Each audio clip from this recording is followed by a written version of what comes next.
其實個名嘅由來係我會問我自己，其實人生之中最害怕係乜嘢咯？咁我嘅最驚嘅嘢就係 writer's block 啦。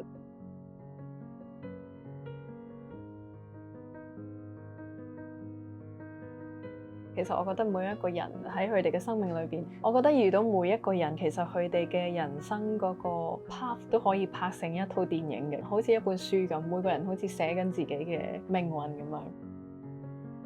所以就寫咗 writer's block，咁就將呢個 block 變咗做一棟 building，寫咗3個住戶咁樣。2037就代表住一個咁樣嘅人，佢就係好害怕自己一個人，或者係唔係好識得點樣去自處，揾到自己嘅快樂。404係一個永遠都會 stuck 於過去嘅一個人。520 of course 等於 love 啦，佢好中意用自己嘅眼睛去睇呢個世界，同埋好中意控制佢點樣去睇呢個世界。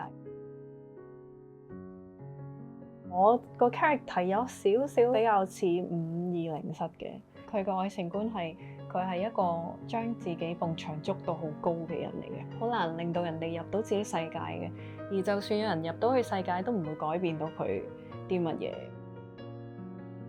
因為我之前嘅歌可能好多都關於愛情嘅，或者關於一啲 fantasy， 或者係一啲自己嘅諗法啊。我諗我由細到大都冇諗過自己個 wedding dress， 自己個婚禮會係點樣嘅。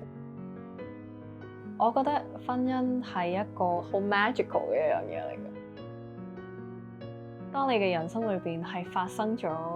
一個咁樣嘅 chemistry 嘅時候，嗰個婚姻唔會係一個目標咯，或者唔需要專登去行到嗰一步。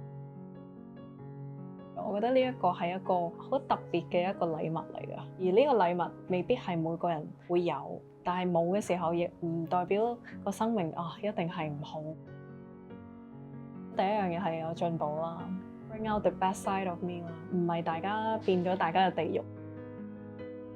當佢嘅存在係可以減輕咗你生命裏邊有嘅一啲唔好嘅感覺，或者係令到你嘅生活更加快樂，嗰個人先至係嗰個 life partner。我會形容嗰個係2人3足嘅一個 partner。婚姻係一個功課嚟嘅，係一個大家都要俾 effort 嘅一樣嘢嚟嘅。呢一樣嘢如果可以守護到，is the most beautiful thing in life too。